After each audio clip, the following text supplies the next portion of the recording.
Are you doing math in your head every evening before you even get into bed? One more glass of water, and that's a trip at midnight. Two more, and you're up again before 2. Do you brush your teeth, set out your slippers, turn down the covers, and feel that quiet dread settle in instead of the relief that bedtime used to bring? I used to count the glasses that way, not on purpose, not at first. It just became a habit, the way some men count steps or calories. A large share of men over 60 deal with some degree of nighttime bathroom trips, and by the time I was in my 70s, mine had climbed to 4, sometimes 5 a night. I told myself that was just the price of getting older, the way you accept a bad knee or reading glasses. But here's what didn't add up. Some men my exact age, same weight, same health history, slept clean through the night, while I was up before every alarm clock in the house had a chance to ring. That difference isn't luck. In the next few minutes, I'm going to walk you through exactly what closed that gap for me. 3 small bedtime habits, not one, and why doing all 3 together mattered more than any single one of them on its own. These days, I go to bed the way I used to as a younger man. I actually look forward to it instead of dreading it. My wife stopped waking up when I get up, because most nights I don't get up at all. Last month, I drove 4 hours to visit my brother and slept in his guest room without once mapping out the hallway to the bathroom beforehand, the way I used to do in every unfamiliar house. I'm not telling you this to brag. I'm telling you because for years I assumed a full night's sleep simply wasn't something available to a man my age anymore, and I was wrong about that. At 60, I barely noticed my nights at all. Sleep just happened, the way it had my whole life, no counting, no calculations, no dread. By 68, I was up once most nights.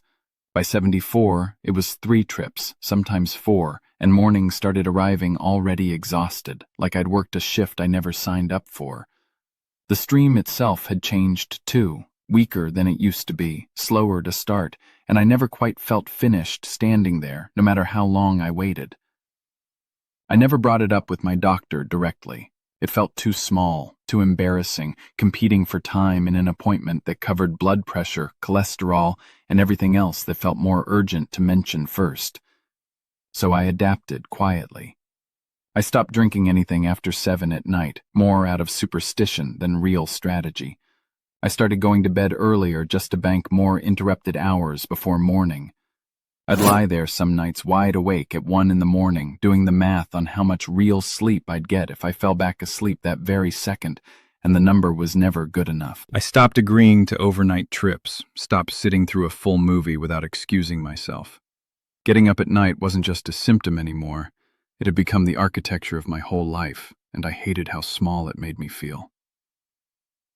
Here's what nobody sat me down and explained. And I think that silence is the real reason so many of us never fix this. There are 2 separate things happening at night, working against you at the same time, and almost everyone only ever hears about one of them. The first is mechanical. The prostate wraps directly around the tube urine has to travel through. As it enlarges, which happens to most men to some degree as the years go on, it can physically narrow that channel, the same way a garden hose loses pressure when you pinch it partway shut. That narrowing doesn't just weaken the stream, it means the bladder never quite empties all the way, no matter how patient you are standing there. And a bladder that's already partly full to begin with refills faster than one that started empty, which means it signals you sooner. That's usually the first trip of the night, sometimes within an hour or 2 of falling asleep. The second mechanism is the one that surprised me most, because nobody had ever mentioned it in over a decade of appointments.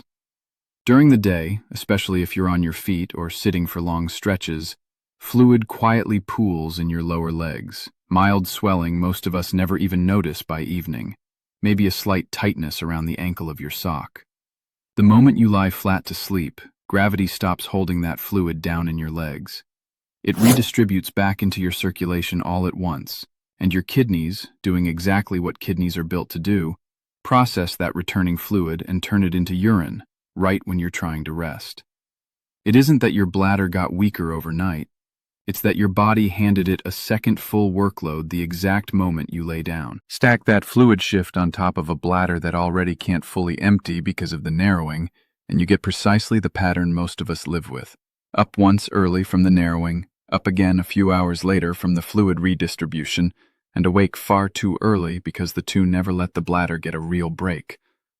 Once I understood both pieces stacking on each other, hour after hour, everything about my own pattern made sense for the first time. It wasn't randomness. It wasn't just age catching up with me. It was two specific physical processes compounding through the night while I slept, and almost nobody had ever laid them out together for me. That's the part that changed how I thought about my own body. Not that something was broken, but that something specific was happening, twice, every night, and nobody had ever named it. For years, one number ran my life, the PSA. It would tick up a point and I'd lie awake the whole night, certain it meant the worst, picturing the biopsy, the knife, the end of everything. Then someone finally told me the truth no doctor had. That number doesn't measure cancer. It measures your prostate. And as we age, it climbs mostly because the gland is simply enlarging, benign, swollen, and uncomfortable, not the worst. The number was scaring me half to death over something ordinary. And the prescriptions they push to shrink it? They can flatten your drive completely, soften everything, quietly take the man right out of you. I wasn't willing to trade that away. There's a gentle way to support that gland, keep it comfortable, a healthy size, without surrendering any of that. Keep getting checked every year, of course. At 83, that number doesn't own me anymore. I finally have peace. Let me show you what gave it to me in this video. And if you want the simple support I personally use, there's a free presentation linked in the description below. So here's exactly what I built. 3 bedtime habits working together, not one silver bullet. I want to be clear about that from the start because I tried each of these alone at different points over the years and got almost nothing out of any single one. It was only once I stacked all 3 every single day that my nights actually started to change. The first habit targets that fluid redistribution directly, and it's the one that surprised me most. In a late afternoon, before dinner, I started sitting for about 20 minutes with my legs propped up above the level of my heart. A couch cushion under my calves is genuinely all it takes. That lets some of that pooled leg fluid drain back into circulation and get processed by my kidneys while I'm still upright, awake, in front of the evening news, instead of all of it arriving at once the second I lie flat to sleep. It's a small window, but it directly addresses that second mechanism nobody had ever explained to me. The first week, I felt nothing different. By the second, the first hour or two of sleep held longer than they used to. The second habit works alongside the first, and it's simpler than it sounds. I moved my last drink of anything, water, tea, anything at all, to roughly 2 to 3 hours before bed. Not cutting fluids altogether during the day, that's a mistake I made early on, and it left me thirsty without helping much anyway. The point isn't drinking less overall. It's giving your body a window to process what you've had before you're lying flat, asking it to hold everything through 6 or 7 hours of sleep.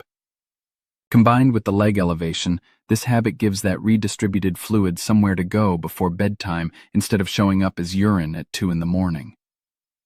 The third habit is the one I was most skeptical about because it sounded like it belonged in a completely different conversation about sleep, not about the bathroom.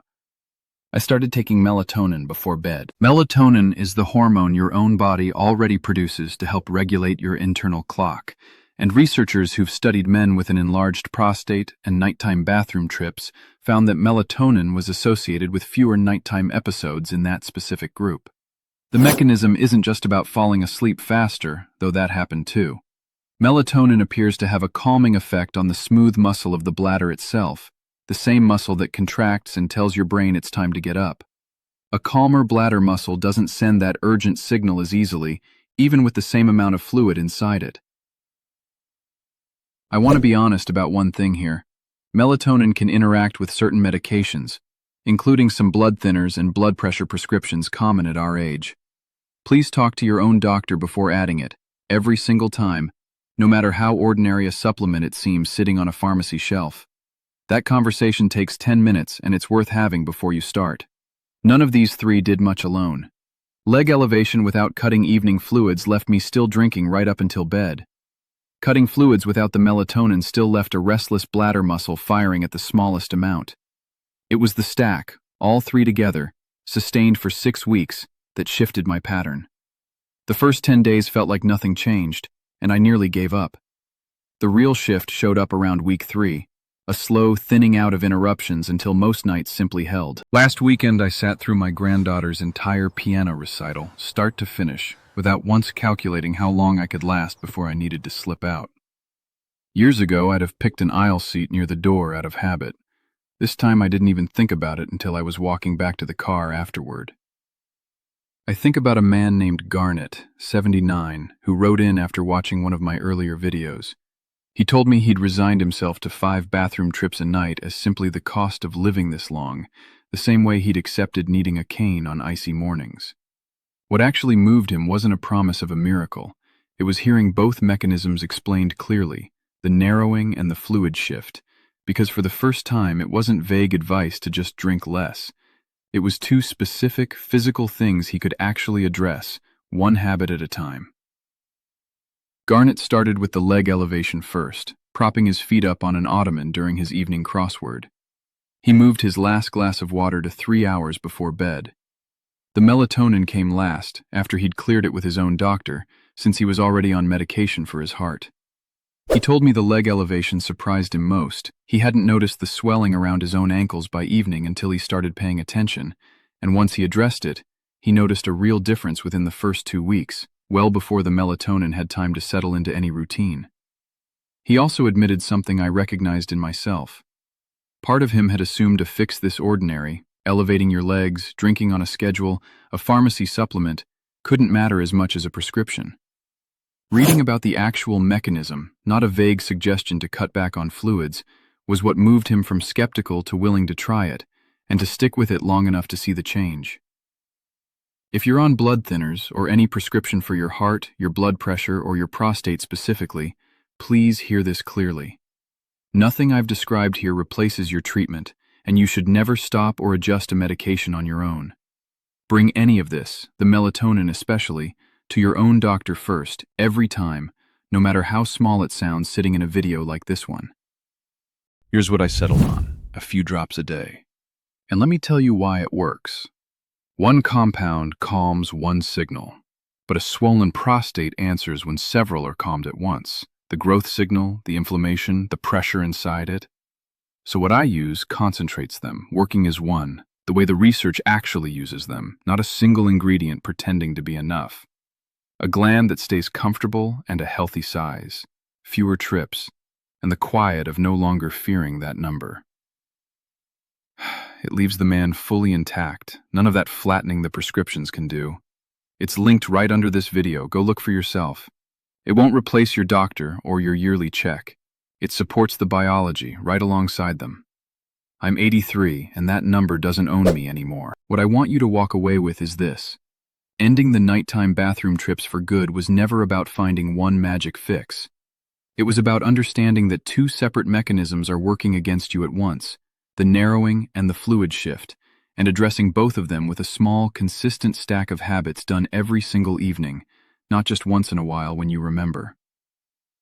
I think about all those years I spent counting glasses of water at 6 in the evening, calculating my whole night before it had even started, never once explaining to my own doctor what was actually happening because it felt too small to bring up. There's a particular kind of loneliness in managing something silently for years, convinced it isn't worth mentioning, when the actual explanation was sitting there the whole time, waiting for someone to lay it out plainly.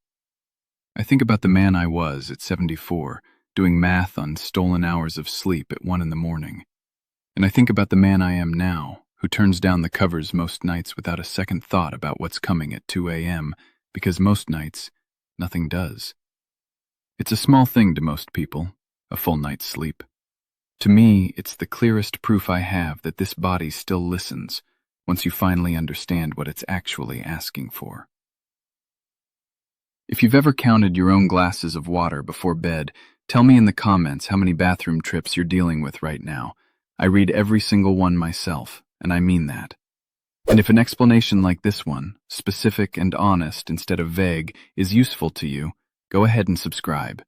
There's more of this every week, and it matters more than you'd think that you're here for.